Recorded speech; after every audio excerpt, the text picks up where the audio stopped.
He's an Emmy and Tony Award-winning actor, writer, producer, filmmaker, who you may also recognize from classics like Carlito's Way, Moulin Rouge, and Encanto. And last but certainly not least, he's an activist. And in his latest documentary, John Leguizamo, live at Rikers, performs his one-man Broadway show, Ghetto Klown, at Rikers Correctional Facility for an audience of more than 400 inmates, highlighting narrative truths as he sits with these young men to hear their stories. I think a good question you should ask is, do you love yourself?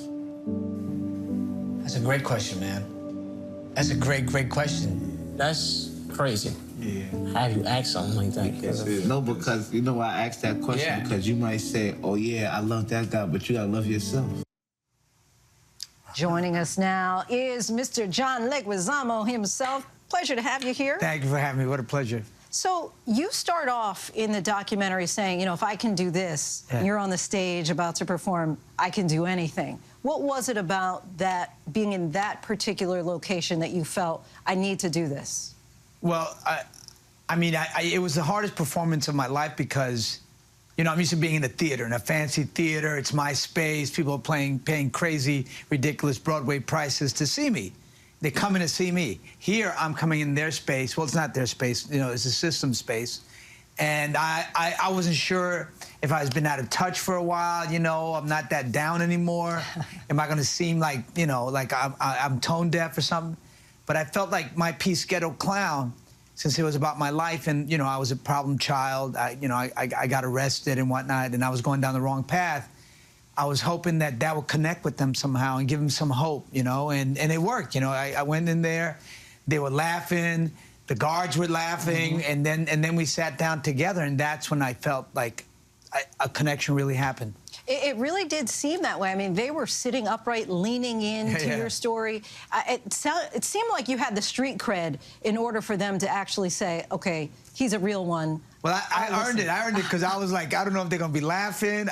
You know, they asked me before I went in there in Rikers, they asked me to, like, no sexual content, no violent content, no vulgarity. And I said, I can't do the show any less than what I wrote because I'll feel inauthentic to them and they'll know that I'm pulling my punches.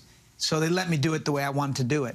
You know, and I've been part of, the reason I also did it was because, you know, the numbers. We know the majority, the largest ethnic groups in prisons in American jails are Latino and black men. And I have great empathy for them. And I felt like if I could bring my show live to them, entertain them for a moment, bring them a little joy, maybe it'll spark a little bit of hope to keep them going, you know?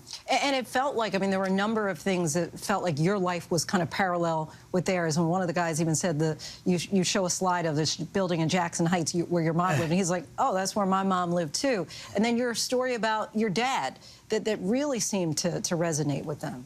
Yeah, you know, I really felt like I could connect with them, you know, and I've been part of GOSO, Get Out, Stay Out, for 10 years. I'm on the board. Mark Goldsmith, who's my hero, has run it for 20 years.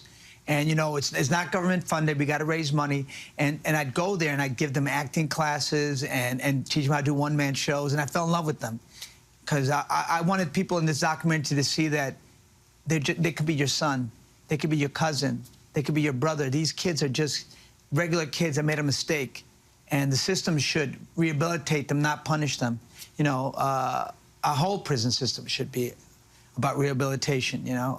And the large numbers of Latino and young black men in jail is horrific in this country.